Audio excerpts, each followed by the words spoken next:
Suspend ಮಾಡಿದ್ದಾರೆ. ಇದ್ರ ಬಗ್ಗೆ ಏನಂತೀರಿ? ಇದೊಂದು ಒಳ್ಳೆ ಸುವ್ಯವಸ್ಥೆ ಅಂತ. ಇದು ನಾವು ಹೇಳ್ಬೇಕಾದ್ರೆ ಗಾದೆ ಹೇಳ್ತಾರೆ, ಟ್ರೈನ್ ಹೋದ್ಮೇಲೆ ಟಿಕೆಟ್ ತಗೊಂಡ್ರು ಅಂತ, ಕೊಳ್ಳೆ ಹೊಡೆದ್ಮೇಲೆ ಕೋಟೆ ಬಾಗಿಲು ಹಾಕಿದ್ರು ಅಂತ. ಮುಂಚಿತವಾಗಿ ಇವ್ರ ಅಧಿಕಾರಿಗಳನ್ನ ಇವ್ರು ಕರೆಕ್ಟಾಗಿ ಇಟ್ಕೊಂಡಿದ್ರೆ ಈ ಥರ ಪ್ರಾಬ್ಲಮ್ ಬರೋ ಚಾನ್ಸಸ್ ಇರಲಿಲ್ಲ. ಜೈಲಲ್ಲಿ ಮೊಬೈಲ್ ಹೆಂಗೆ ಎಂಟ್ರಿ ಆಗ್ತಾ ಇದಾವೆ ಅಂತ ಸರ್, ಅಧಿಕಾರಿಗಳಂತ ಈಗ ನಾವು ಹೇಳ್ತಾ ಇದೀವಲ್ವಾ, ಅಧಿಕಾರಿಗಳು ಕರೆಕ್ಟಾಗಿದ್ದರೆ ಯಾರು ಏನಾಗುತ್ತೆ? ಪೂಮಾ ಟಿ ಶರ್ಟ್ ಹಾಕೊಂಡು, ಕೂಲಿಂಗ್ ಗ್ಲಾಸ್ ಹಿಡ್ಕೊಂಡು, ಕೈಯಲ್ಲಿ ಜಾಕೆಟ್ ಇಟ್ಕೊಂಡು ಏನೋ ಒಂದು ಸಿನಿಮಾದು ಪ್ರಮೋಷನ್ಗೆ ಹೋಗ್ತಾ ಇದ್ದಾರೆ. ಮಾಮೂಲಿ ಇದು ಎಷ್ಟು ಹೇಳಿದ್ರು ನಾಯಿ ಬಲ ಡೊಂಕೆ. ಒಟ್ಟಾರೆ ರಾಜ್ಯ ಮತ್ತು ದೇಶದಲ್ಲಿ ವ್ಯವಸ್ಥೆ ಹಾಳಾಗಿದೆ. ಶ್ರೀಮಂತರಿಗೂ ಒಂದು ಕಾನೂನು, ಬಡವರು ಒಂದು ಕಾನೂನು ಆಗಿದೆ. ಗಾಂಜಾ ಹೋಗುತ್ತೆ, ಅಲ್ಲಿ ಫೋನ್ ಹೋಗುತ್ತೆ, ಇಲ್ಲೋ ಹೋಗುತ್ತೆ, ಎಲ್ಲ ಮಜಾ ಮಾಡ್ತಾರೆ ಅಂದರೆ ಅವರೇನು ಅಧಿಕಾರ ಮಾಡ್ತಾ ಇಲ್ಲ ಸರಿಯಾಗಿ. ಸರ್, ಈ ಸೊಸೈಟಿಲಿ ಲಾ ಬಗ್ಗೆ ಏನಿಲ್ಲ ಸರ್. ಲಾಗೆ ವ್ಯಾಲ್ಯೂ ಏನಿಲ್ಲ ಸರ್. ಜಸ್ಟ್ ಲಾ ಅಂತ ಜಸ್ಟ್ ಇವರೇ ಕ್ರಿಯೇಟ್ ಮಾಡಿದ್ದಾರೆ ಅಷ್ಟೇ. ದರ್ಶನ್ ಈಗ ಒಂದು ಜೈಲಲ್ಲಿ ಒಬ್ಬ ಆರೋಪಿನ ಹೆಂಗಿಡಬೇಕು, ಒಬ್ಬ ಕೈದಿಗಳನ್ನ ಯಾವ ರೀತಿ ಟ್ರೀಟ್ ಮಾಡಬೇಕು ಅನ್ನೋದು ಬಿಟ್ಟು ಇಲ್ಲೇ ರಾಯಲಿಟಿ ಕೊಟ್ರೆ ಹಾಗಾದ್ರೆ ಹೊರಗಡೆನೆ ಬಿಡಬಹುದಿತ್ತಲ್ಲ, ಜೈಲಲ್ಲೇ ಇಡೋದಕ್ಕಿಂತ. ನಾವು ಹೇಳ್ತಕ್ಕಂಥದ್ದು ಈಗ ಅದು ತಪ್ಪಿರ್ಬೋದು, ಅದಕ್ಕೆ ಸಂಬಂಧಪಟ್ಟ ಅಧಿಕಾರಿಗಳು ಮಾಡಿರ್ತಕ್ಕಂಥ ತಪ್ಪಿಗೆ ಯಾರನ್ನೂ ಹೊಣೆ ಮಾಡೋದಿಲ್ಲ. ಸಂಬಂಧಪಟ್ಟ ಅಧಿಕಾರಿಗಳು ಕರೆಕ್ಟಾಗಿದ್ದಿದ್ರೆ ಅವನು ತಪ್ಪು ಮಾಡೋಕ್ಕೆ ಅವಕಾಶ ಇಲ್ಲ, ಹೌದಲ್ಲ? ಈಗ ನೀವು ಕೇಳ್ತಾ ಇದ್ದರೆ ನಾನು ನಾನು ನಿಮ್ಗೆ ಆನ್ಸರ್ ಮಾಡ್ತಾಯಿದ್ದೀನಿ. ನೀವು ಕ್ವಶನ್ನೇ ಕೇಳಿಲ್ಲ ಅಂದ್ರೆ ನಾನೇನು ಆನ್ಸರ್ ಮಾಡೋಕ್ಕಾಗುತ್ತೆ, ಹೌದಲ್ವಾ? ಅದೇ ರೀತಿ ಅಲ್ಲಿರ್ತಕ್ಕಂಥ ಆಫೀಸರ್ಸು ಕರೆಕ್ಟಾಗಿ ಇದ್ದಿದ್ರೆ ಈ ರೀತಿ ಸಿಚುಯೇಷನ್ ಬರ್ತಾ ಇರಲಿಲ್ಲ. ಸರ್, ಒಬ್ಬ ಅಪರಾಧಿ ಅಂದರೂ ಅಷ್ಟೇ, 100 ಜನ ಅಪರಾಧಿ ಒಂದೇ. ಕಾನೂನಿಗೆ ಯಾರಿಗಿಂತೂ ದೊಡ್ಡವರಲ್ಲ. ಕಾನೂನು ಪ್ರಕಾರ ಏನು ಮಾಡಬೇಕು ಅದನ್ನು ಮಾಡಿಲ್ಲ. ಇದು ಅಧಿಕಾರಿಗಳ ವೈಫಲ್ಯ. ಈಗ ಈ ಒಂದು ವಿಚಾರ ಕುರಿತು ಜಿ ಪರಮೇಶ್ವರ್ ಅವ್ರಿಗೆ ಸಲಹೆ ನೀಡೋದಾದರೆ ದರ್ಶನ್ ಅವರ ವಿಚಾರವಾಗಿ ಏನು ಹೇಳೋಕ್ಕೆ ಇಷ್ಟಪಡ್ತೀರಿ? ಕಾನೂನು ಪ್ರಕಾರ ಕ್ರಮ ತಗೊಳ್ಳಿ ಅಂತ ಅನ್ಬೋದು, ಅದರ್ವೈಸ್ ಇನ್ನೇನು ಹೇಳೋಕ್ಕಾಗಲ್ಲ. ಕಾನೂನಿಗಿಂತ ದೊಡ್ಡವರು ನಾನು ಅಲ್ಲ, ಯಾರೂ ಅಲ್ಲ. ಕಾನೂನು ಏನೈತೆ ಅದ್ರ ಪ್ರಕಾರ ಭಾರತದ ಸಂವಿಧಾನ ಏನಿರುತ್ತೆ ಅದಕ್ಕೆ ನಾವು ತಲೆ ತಗ್ಗಿಸ್ಬೇಕು ಅಷ್ಟೇ ಹೇಳ್ಬೋದು. ಜೈಲಾಧಿಕಾರಿಗಳನ್ನ ಜೈಲಿಗೆ ಸಂಬಂಧಪಟ್ಟಂತ ಅಂದರೆ ಈಗ ಪರಪನಗರದಲ್ಲಿ ಇರುವಂತಹ ಕೆಲವೊಂದಿಷ್ಟು ಅಧಿಕಾರಿಗಳನ್ನ ಈಗಾಗಲೇ ಸಸ್ಪೆಂಡ್ ಮಾಡಿದ್ದಾರೆ. ಇವತ್ತು ಕೂಡ ಇಬ್ಬರನ್ನ ವರ್ಗಾವಣೆ ಮಾಡಿದ್ದಾರೆ, 3 ಜನ ಸಸ್ಪೆಂಡ್ ಮಾಡಿದ್ದಾರೆ. ಇದ್ರ ಬಗ್ಗೆ ಏನಂತೀರಿ? ಇದೊಂದು ಒಳ್ಳೆ ಸುವ್ಯವಸ್ಥೆ ಅಂತ. ಇದು ನಾವು ಹೇಳ್ಬೇಕಾದ್ರೆ ಗಾದೆ ಹೇಳ್ತಾರೆ, ಟ್ರೈನ್ ಹೋದ್ಮೇಲೆ ಟಿಕೆಟ್ ತಗೊಂಡ್ರು ಅಂತ, ಕೊಳ್ಳೆ ಹೊಡೆದ್ಮೇಲೆ ಕೋಟೆ ಬಾಗಿಲು ಹಾಕಿದ್ರು ಅಂತ. ಮುಂಚಿತವಾಗಿ ಇವ್ರ ಅಧಿಕಾರಿಗಳನ್ನ ಇವ್ರು ಕರೆಕ್ಟಾಗಿ ಇಟ್ಕೊಂಡಿದ್ರೆ ಈ ಥರ ಪ್ರಾಬ್ಲಮ್ ಬರೋ ಚಾನ್ಸಸ್ ಇರಲಿಲ್ಲ. ಸರಿ, ಜೈಲಲ್ಲಿ ಮೊಬೈಲ್ ಹೆಂಗೆ ಎಂಟ್ರಿ ಆಗ್ತಾ ಇದ್ದಾವೆ ಅಂತ? ಅದೇ ಸರ್, ಅಧಿಕಾರಿಗಳಂತ ಈಗ ನಾವು ಹೇಳ್ತಾ ಇದ್ದೀವಲ್ವಾ, ಅಧಿಕಾರಿಗಳು ಕರೆಕ್ಟಾಗಿದ್ದರೆ ಯಾರು ಏನಾಗುತ್ತೆ? ಕಾನೂನು ಎಲ್ಲರಿಗೂ ಒಂದೇ. ಕಾನೂನಿಗಿಂತ ದೊಡ್ಡವರು ಯಾರೂ ಇಲ್ಲ, ಪ್ರಪಂಚದಲ್ಲಿ ಯಾರೂ ಇಲ್ಲ.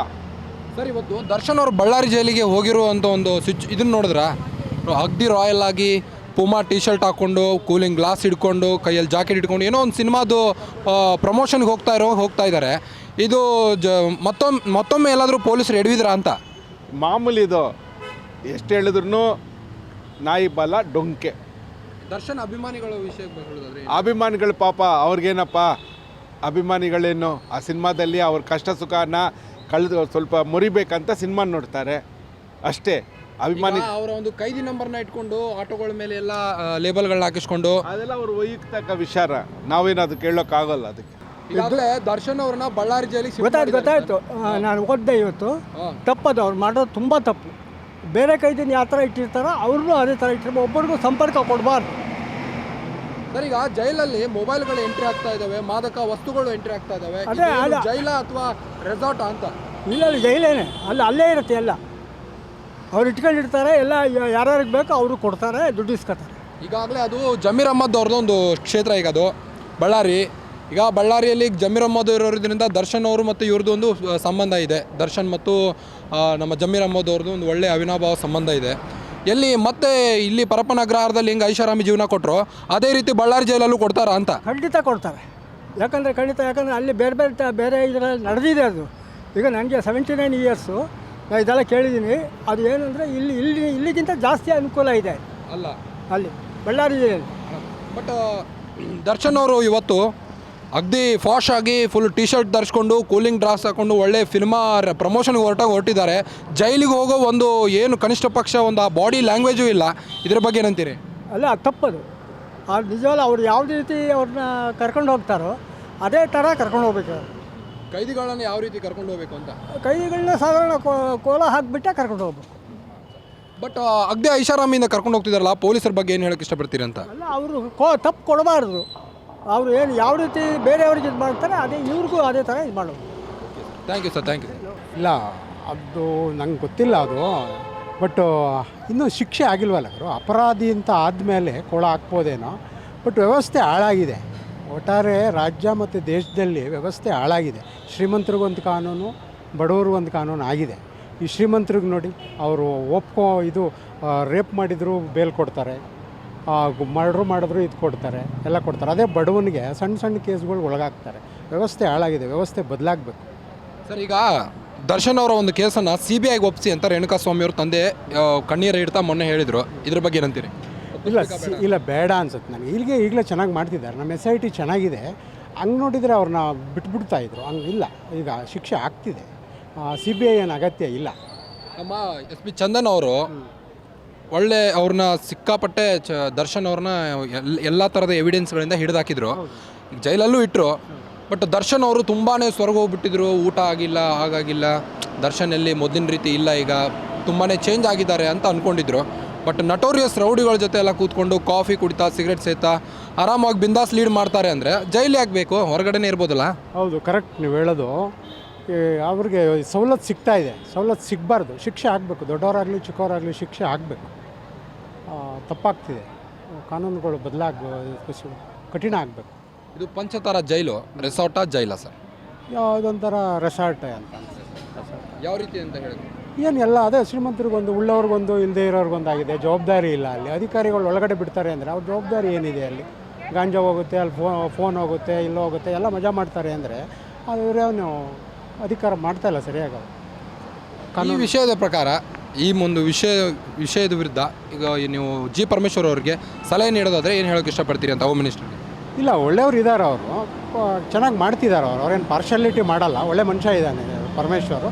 ಇನ್ನು ಸ್ವಲ್ಪ ಅದ್ರ ಕಡೆ ಗಮನ ಹರಿಸ್ಬೇಕಷ್ಟೇ. ಈಗಾಗಲೇ ಸಾಕಷ್ಟು ಪೊಲೀಸರನ್ನ ಈಗಾಗಲೇ ಅಮಾನತುಗೊಳಿಸಿದ್ದಾರೆ. ಇವತ್ತು ಕೂಡ ಇಬ್ಬರನ್ನ ವರ್ಗಾವಣೆ ಮಾಡಿದ್ರು. ಖಂಡಿತ. ಮತ್ತೆ 3 ಜನ ಪೊಲೀಸರು ಸಸ್ಪೆಂಡ್ ಆಗಿದ್ದಾರೆ. ಇದ್ರ ಬಗ್ಗೆ ಏನಂತೀರಿ? ಇಲ್ಲ, ಒಳ್ಳೇದದು. ಪರಮೇಶ್ವರ್ ಸೂಕ್ಷ್ಮ ಮನುಷ್ಯ ಇದ್ದಾನೆ, ಒಳ್ಳೆಯ ಇದ್ದಾನೆ. ಇನ್ನು ಸ್ವಲ್ಪ ಅವ್ರ ಮೇಲೆ ಸ್ಟ್ರಿಕ್ಟ್ ಆಕ್ಷನ್ ತಗೋ. ಬಟ್ ಜನ ಹೇಳ್ತಾ ಇದ್ದಾರೆ ಇವ್ರನ್ನ ಅಮಾನತ್ ಮಾಡೋ ಬದಲಿಗೆ ಸುಮ್ಮನೆ ಡಿಸ್ಮಿಸ್ ಮಾಡಿದ್ರೆ ಬೆಸ್ಟ್ ಅಲ್ಲ. ಈಗ ಅವ್ರನ್ನ ಸಸ್ಪೆಂಡ್ ಮಾಡ್ತಾರೆ, 6 ತಿಂಗಳ ಹೊರಗಡೆ ಇರ್ತಾರೆ, ಮತ್ತೆ ತಿರ್ಗಾ ಬರ್ತಾರೆ, ಅದೇ ಹಾಡು ಅದೇ ಕತಿ. ಇಲ್ಲ, ಸಸ್ಪೆಂಡ್ ಮಾಡೋದೇ ಒಳ್ಳೇದು ಅವ್ರಿಗೆ. ಯಾಕಂದರೆ ಅವ್ರ ಜವಾಬ್ದಾರಿ ಮರೀತಿದ್ದಾರೆ ಅಧಿಕಾರಿಗಳು ಅಂದರೆ ಅವ್ರನ್ನ ಮನೆಗೆ ಕಳಿಸೋದೇ ಒಳ್ಳೇದು. ಅಲ್ಲ, ಅಮಾನತೆ ಮಾಡಬೇಕು ಅವ್ರಿಗೆ. ಯಾಕಂದರೆ ಅವ್ರಿಗೆ ಜವಾಬ್ದಾರಿ ಇಲ್ಲ. ಅವ್ರಿಗೆ ಅಧಿಕಾರದಲ್ಲಿ ಇದ್ಕೊಂಡು ಈಗ ಸಂಬಳನೂ ತೊಗೊಂಡು ಅಲ್ಲಿ ಗಿಂಬಳನೂ ತೊಗೋತಾರೆ ಅನ್ನೋದಾದರೆ ಅವ್ರನ್ನ ಮನೆಗೆ ಕಳಿಸೋದೇ ಒಳ್ಳೇದು. ಬೇರೆ ಕೆಲಸ ನೋಡ್ಕೊಂಡಿರಪ್ಪ ನೀನು. ಒಳ್ಳೆ ದರ್ಶನ್ ಅವರು ಅಲ್ಲಿ ಒಂದು ಆರೋಪಿ ಸ್ಥಾನದಲ್ಲಿ ಹೋದಂಗೆ ಇಲ್ಲವೇ ಇಲ್ಲ. ಅವ್ರ ಬಾಡಿ ಲ್ಯಾಂಗ್ವೇಜ್ ನೋಡಿದ್ರೆ T-ಶರ್ಟ್ ತೊಡ್ಕೊಂಡು, ಕೂಲಿಂಗ್ ಗ್ಲಾಸ್ ಹಾಕ್ಕೊಂಡು, ಆರಾಮ್ ಕೈಯಲ್ಲಿ ಜಾಕೆಟ್ ಇಡ್ತಾ ಐಷಾರಾಮಿ ಪ್ರಮೋಷನ್, ಯಾವುದೋ ಒಂದು ಸಿನಿಮಾದ ಪ್ರಮೋಷನ್ ಮಾಡೋ ರೀತಿ ಹೋಗಿದ್ದಾರೆ. ಇದ್ರ ಬಗ್ಗೆ ಪೊಲೀಸರು ಕಣ್ಣು ಮುಚ್ಕೊಂಡು ಕೂತಿದ್ದಾರೆ ಹೇಗೆ ಅಂತ? ಬಹುಶಃ ಅವ್ರನ್ನ ಬಳ್ಳಾರಿ ಜೈಲಿಗೆ ಹಾಕಿರೋದೇ ಒಂದು ವಿಚಿತ್ರ ಅನ್ಸತ್ತೆ. ಏನೋ ಇದ್ರ ಹಿಂದೆ ಕೊಮ್ಮತ್ತಿದೆ. ಇವ್ರು ಏನು ಮಾಡ್ಬೋದು ಅಂದರೆ, ಬಳ್ಳಾರಿಗೆ ಏನಕ್ಕೆ ಹಾಕಬೇಕು? ಇಲ್ಲಿ ರಿಸೋರ್ಸಸ್ ಇಲ್ವಾ ಬೆಂಗಳೂರಲ್ಲಿ? ಯಾಕೆ ಬಳ್ಳಾರಿಗೆ ತೊಗೊಂಡೋಗ್ಬೇಕು? ಈ ಕೇಸ್ನ ಎಂಟೈರ್ ಇದನ್ನು ತಗೊಂಡ್ರೆ ನೀವು ಆ ಕೇಸ್ನ ಏನಾದ್ರು ಇದು ಮಾಡ್ತಾರಾ ಅಂತ ಮುಚ್ಚಾಕೋ ಪ್ರಯತ್ನಗಳೆಲ್ಲ ಮಾಡೋ ಇದರಲ್ಲಿ ಮಾತ್ರ ಆ ಒಂದು ಕಂಡೀಷನ್ ಇದ್ದರೆ ಮಾತ್ರ ಇವ್ರನ್ನ ಬಳ್ಳಾರಿಗೆ ತೊಗೊಂಡೋಗ್ತಾರೆ. ಬಳ್ಳಾರಿ ಬಂದು ಒಂದು ಡಿಸ್ಟ್ರಿಕ್ಟ್ ಹೆಡ್ ಕ್ವಾರ್ಟರ್ಸ್ ಅಷ್ಟೇ. Bengaluru it's A capital of Karnataka. ಇಲ್ಲಿ ಇಲ್ಲದೇ ಇರೋ ಸವಲತ್ತು ಬಳ್ಳಾರಿಲಿ ಏನಕ್ಕೆ ಬಂತು? ಏನಕ್ಕೆ ಹೋಗಬೇಕು? ಇದೊಂಥರ ವಿಚಿತ್ರವಾದ ಇದ್ರ ಹಿಂದೆ ತುಂಬ ಜನ ಇರ್ತಾರೆ. ಅದೇನೋ ಅಂತ ಜನಕ್ಕಂತೂ ಗೊತ್ತೇ ಆಗೋದಿಲ್ಲ. ರೇಣುಕಾಸ್ವಾಮಿ ಅವ್ರ ತಂದೆ, ಕೊಲೆಯಾದ ರೇಣುಕಾಸ್ವಾಮಿ ಅವ್ರ ತಂದೆ CBIಗೆ ಒಪ್ಪಿಸಿ ಅಂತಿದ್ದಾರೆ. ಈ ಕೇಸ್ನ ಇನ್ನೊಂದು ಸ್ವಲ್ಪ ಚುರುಕುಗೊಳಿಸಿ ಅಂತ ಕಣ್ಣೀರಿಡ್ತಾ ಹೇಳ್ತಾ ಇದ್ದಾರೆ. ಇದ್ರ ಬಗ್ಗೆ ಏನಂತೀರಿ? CBI ಯಾವಾಗ ಫಾರ್ಮ್ ಆಯಿತೋ ಗೊತ್ತಿಲ್ಲ. ಆ ಫಾರ್ಮ್ ಆದಾಗಿಂದ ಇಲ್ಲಿವರೆಗೂ ಎಷ್ಟು ಕೇಸ್ ಹೋಯಿತು CBIಗೆ, ಅವ್ರು ಎಷ್ಟು ಕೇಸ್ ಸಾಲ್ವ್ ಮಾಡಿದ್ದಾರೆ ಅದೇ ಇಂಪಾರ್ಟೆಂಟು. ಸುಮ್ಮನೆ CBI ಕೊಡೋದು, CBIಗೆ ಇವರು ಕೇಸ್ ಕೊಟ್ಟರೆ ಇವರು ಕೈ ತೊಳ್ಕೊಂಬಿಡ್ತಾರೆ. CBI ಕೊಡೋದೇ ವೇಸ್ಟು. ಸೊ ಇವ್ರು ಏನು ಮಾಡ್ತಾ ಇದ್ದಾರೆ? ಇವ್ರ ಲಾ ಆ್ಯಂಡ್ ಆರ್ಡರ್ ಎಲ್ಲಿದೆ? That is really challenging year. ಈ ಒಂದು ಇನ್ಸಿಡೆಂಟ್ ಮೂಲಕ G. ಪರಮೇಶ್ವರ್ ಅವರಿಗೆ ಸಲಹೆ ನೀಡೋದಾದರೆ ಏನು ಹೇಳೋಕ್ಕೆ ಇಷ್ಟಪಡ್ತೀರಿ? As per the law and order ಮಾಡಬೇಕು. ಬಟ್ ಅವ್ರು ಮಾಡೋಕ್ಕಾಗ್ತಿಲ್ವಲ್ಲ, ಅವ್ರಿಗೇನು ಕಟ್ಟಾಗ್ತಾ ಇದ್ದಾರೋ ಗೊತ್ತಿಲ್ವಲ್ಲ. ಪೊಲಿಟಿಕಲ್ ಇದಿರ್ಬೋದು, ಇನ್ಫ್ಲೂಯೆನ್ಸಸ್ ಬರ್ಬೋದು, ಅಥವಾ ಅವರು ಸ್ವತಃ ಡಿಸಿಷನ್ ತೊಗೊಳ್ಳೋಕೆ ಆಗದೇ ಇರೋ ಸನ್ನಿವೇಶ ಅವ್ರಿಗಿರ್ಬೋದು. ಇದೆಲ್ಲ ಕೇಂದ್ರ ಸರ್ಕಾರ ಮತ್ತು ರಾಜ್ಯ ಸರ್ಕಾರದ ಕೈವಾಡ ಅಷ್ಟೇ ಇರೋಂಗಿದೆ. ಅವ್ರಿಗೇನು ಜೈಲಿಗಂತೂ ಹೋದಂಗೆ ಅನಿಸ್ಲಿಲ್ಲ. ಇದ್ರ ಬಗ್ಗೆ ಪೊಲೀಸರೆಲ್ಲೋ ಮತ್ತೆ ಕಣ್ಮುಚ್ಕೊಂಡು ಕೂತ್ಕೊಂಡು ಹೇಳುತ್ತಾ ಇದ್ದಾರೆ ಅಂತ. ಈಗಾಗಲೇ ಒಂದು ಫೋಟೋ ರಿವೀಲ್ ಆಗಿದೆ. ಫೋಟೋ ಕೂಡ ವಿಡಿಯೋ ಕಾಲ್ ಮಾಡಿ ಬೇರೆ ರೌಡಿ ಶೀಟರ್ ಮಗನ ಜೊತೆ ಮಾತಾಡಿರೋದು ಅಂತ ಒಂದು ಆರೋಪ ಕೇಳಿ ಬರ್ತಾ ಇದೆ. ಅದ್ರ ಮಧ್ಯೆ ಇವತ್ತು ಬಳ್ಳಾರಿ ಜೈಲಿಗೆ ಶಿಫ್ಟ್ ಮಾಡಿದ್ದಾರೆ ದರ್ಶನ್ನ. ಇವತ್ತು ಬಳ್ಳಾರಿ ಜೈಲಿಗೆ ಶಿಫ್ಟ್ ಆದ ನಂತರ ಅವರು ಆರಾಮವಾಗಿ ಐಷಾರಾಮಿ ಒಳಗಡೆ ಹೋಗಿದ್ದಾರೆ. ಯಾವುದ್ರು ಅವ್ರ ಬಾಡಿ ಲ್ಯಾಂಗ್ವೇಜ್ ನೋಡಿದ್ರೆ ಒಬ್ಬರು ಆರೋಪಿ ಕಂಡಂಗೆ ಕಾಣ್ತಾ ಇದ್ದಾರೆ ಅಂತ. ಅದಕ್ಕೇನು ಮಾಡೋಕ್ಕಾಗತ್ತೆ ರೀ, ಜನಸಂಖ್ಯೆ ಹಂಗಿದೆ ಅವ್ರ ಹಿಂದೆ. ಜನ ಅವರು ಭಕ್ತರು, ನೀವು ಅದರ ಏನು ಹೇಳೋದು, ಅಭಿಮಾನಿಗಳು ಅಂತ ಹೇಳೋಕ್ಕಾಗಲ್ಲ. ಅವರೆಲ್ಲ ಭಕ್ತರು ಅಂದರೆ ಹುಚ್ಚುತನ. ಅವ್ರಿಗೆ ಅವ್ರ ಬಾಸೆ, ಅವನು ಕೊಲೆ ಮಾಡಲಿ, ದರೋಡೆ ಮಾಡ್ಕೋರಾಗಿರಲಿ, ಏನೇ ಆಗಲಿ ಅವ್ರ ಬಾಸು. ಎಲ್ಲರೂ ರಾಜ್ಕುಮಾರ್ ಥರ ಎಲ್ಲ ಆಗಲ್ಲ, ಬಿಟ್ಟಾಕಿ ಅದನ್ನು. ಇದು ಗೌರ್ಮೆಂಟು ಆಟ ಆಡ್ತಾ ಇರೋದು. ಇದರಲ್ಲಿ ನೀವು ಪೊಲೀಸ್ ಡಿಪಾರ್ಟ್ಮೆಂಟ್ನ ಹೊಣೆ ಹೊತ್ಸೋಕ್ಕಾಗಲ್ಲ, ಗೌರ್ಮೆಂಟನ್ನು ಹೊಣೆ ಹೊತ್ಸೋಕ್ಕಾಗಲ್ಲ. ಯಾಕೆಂದರೆ ಪ್ರೆಷರ್ ಹಂಗಿದೆ. ಬಟ್ ಈಗಾಗಲೇ ಸರ್ ರಾಜ್ಯ ಸರ್ಕಾರ ಈಗಾಗಲೇ ಸಾಕಷ್ಟು ಅಲ್ಲಿ ಪರಪ್ಪನ ಅಗ್ರಹಾರದಲ್ಲಿ ಸಸ್ಪೆಂಡ್ ಮಾಡಿದ್ದಾರೆ. ಪೇಪರ್ಗೋಸ್ಕರ ಅದಲ್ಲ, only for paper and media, ನಿಮ್ಮಂಥವ್ರಿಗೋಸ್ಕರ ಅದು, ಬೇರೆಯವ್ರಿಗೋಸ್ಕರ ಅಲ್ಲ. ಅದು ಒಳಗುಟ್ಟು ಬೇರೆ. ಇವತ್ತು ಕೂಡ ಇಬ್ಬರನ್ನ ವರ್ಗಾವಣೆ ಮಾಡಿ ಆಗಲ್ಲ, ಒಳಗುಟ್ಟು ಬೇರೆ. ಅದು ವರ್ಗಾವಣೆ ಮಾಡಿರೋದ್ರಲ್ಲ, ಸುಮ್ಮನೆ ಅದು ಕಣ್ಣೋರ್ಸೋಕ್ಕೆ ಮಾಡ್ತಾರೆ. 3 ದಿವಸ ಆದಮೇಲೆ ಅವರು 50 ಲಕ್ಷ 10 ಲಕ್ಷ ಕೊಟ್ಟು ವಾಪಸ್ ಅಲ್ಲಿಗೆ ಬರ್ತಾರೆ. ನೀವು ಬಿಟ್ಟಾಕಿ ಅದೆಲ್ಲ. ಗ್ಯಾರಂಟಿ ನ್ಯೂಸ್, ಸುದ್ದಿ ಖಚಿತ, ನ್ಯಾಯ ನಿಶ್ಚಿತ.